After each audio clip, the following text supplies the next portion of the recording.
Shabbat shalom. Shabbat shalom. I feel like I'm always a step behind on sermon giving because all of the great Jewish orators give these really awesome sports metaphors. They tell stories about baseball and football and soccer. I have a confession to make.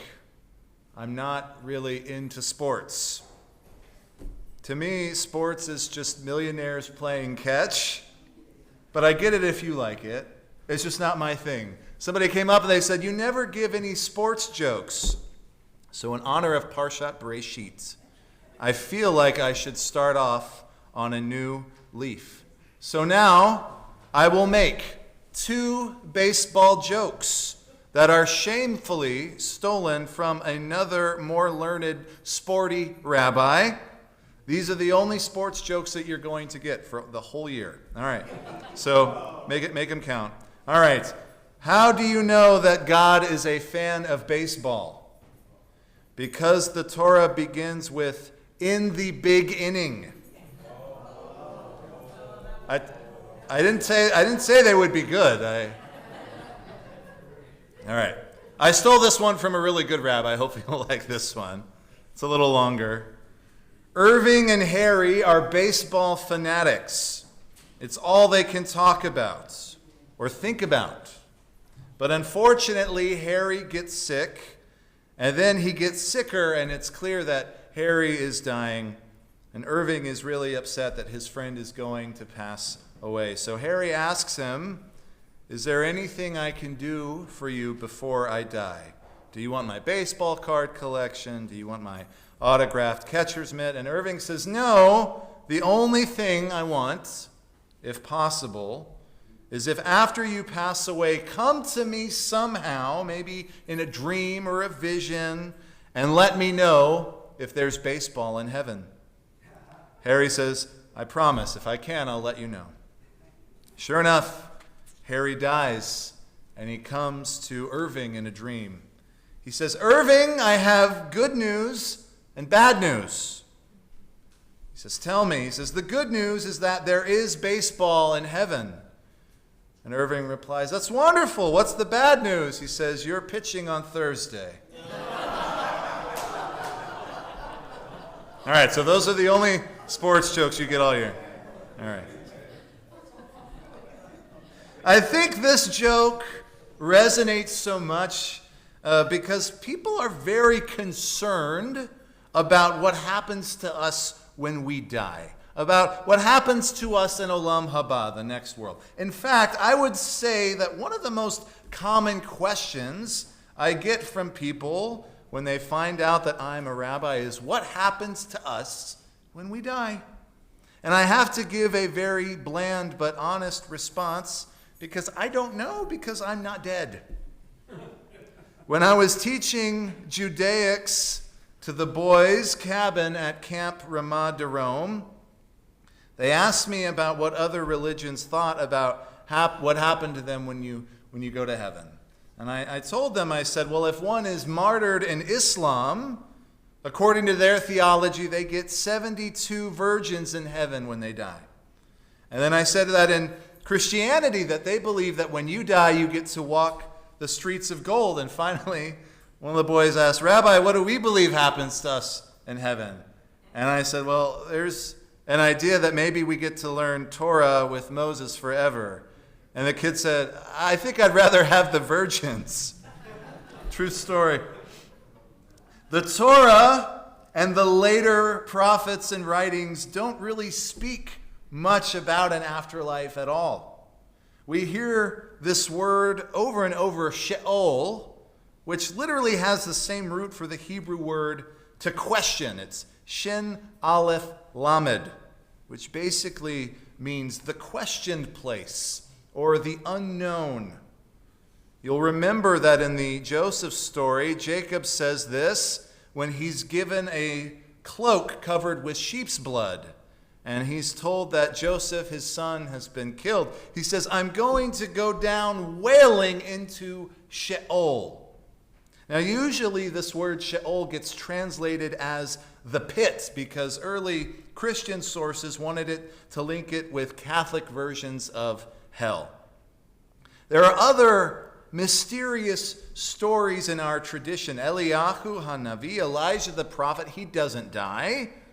The Tanakh tells us that he ascends to heaven in a fiery chariot, hence the reason why we always leave a chair out for him at our Brit Milah, our bris ceremonies, or a cup for him at our Seder, because according to theology, he could come back at any time. As a side note, I have to tell you that I told my 5-year-old about Elijah and the chariot. And the other day when he was in religious school, the teacher asked the kids in the class what characters from the Torah that they would want to invite into their sukkah. And these are called ushpizin. Would he invite King David or Moses or Abraham, Isaac? And my kid looked at the teacher and said, I would invite Eliyahu Hanavi because he didn't die and he saw God. And I would ask him what God in heaven looked like. And the teacher just responded to him, you are such a rabbi's kid. Can't help it. In our Torah portion for the week, Parshat Bereshit, this is the first Parsha of the Torah. We hear, of course, the story of creation. There are many incredible things and ideas to talk about in these verses, but I want to comment on one that oftentimes gets overlooked because honestly it's so strange and so random that not many people know what to do with it. It's from Bereshit, Genesis chapter 5, verse 24. We actually read this morning in shul, and it's describing the various early human beings, and we get to a character named Enoch. In Hebrew, this is pronounced Hanoch. The preceding verse says he lived 365 years. So Mazel Tov Enoch, you must have eaten your Wheaties, had a very good body there. But then it simply says, quote, Enoch walked with God. Then he was no more, for God took him. Now, this is a really interesting idea, and what it actually means is up for debates. What does it mean that God took him? The rabbis certainly debate this. Rashi and Ibn Ezra, these are French and Spanish medieval commentators, think that in this verse that he simply died. God took him. Lachak, that means to take. But Onkelos, this is my favorite rabbi who was a Roman convert to Judaism, he translates enenu as he no longer existed, meaning that like Elijah, Enoch didn't die. Now, because Jews and because rabbis and because theology, we could debate the meaning of these words all day, and we could try and decipher what actually happened to Enoch. But I want to concentrate on the earlier part of the verse. Enoch walked with God. Enoch walked with God. What does this mean? The word is halach. That means to walk. And you'll note that earlier in the Parsha, in chapter 3, verse 8, God was walking in the garden, and Adam and Eve heard God, and they hid from him. But here, Enoch embraces the walking, and he walks with God. There's a very powerful word in the Jewish tradition. It's called halacha. Typically, we refer to this word when we're speaking about Jewish law. But the root of this word is halak, which means to walk, because really, when we engage with Jewish law, when we engage with Jewish tradition, when we engage in mitzvot, the idea is that in a way, we're actually walking with God. Just like Enoch, we're trying to have a relationship with the Creator. Now, unlike in other religions, the outcome of our walk is not specifically designed to guarantee us a heavenly reward. That's not the point. we're okay with whatever happens as long as afterwards we're taken by God.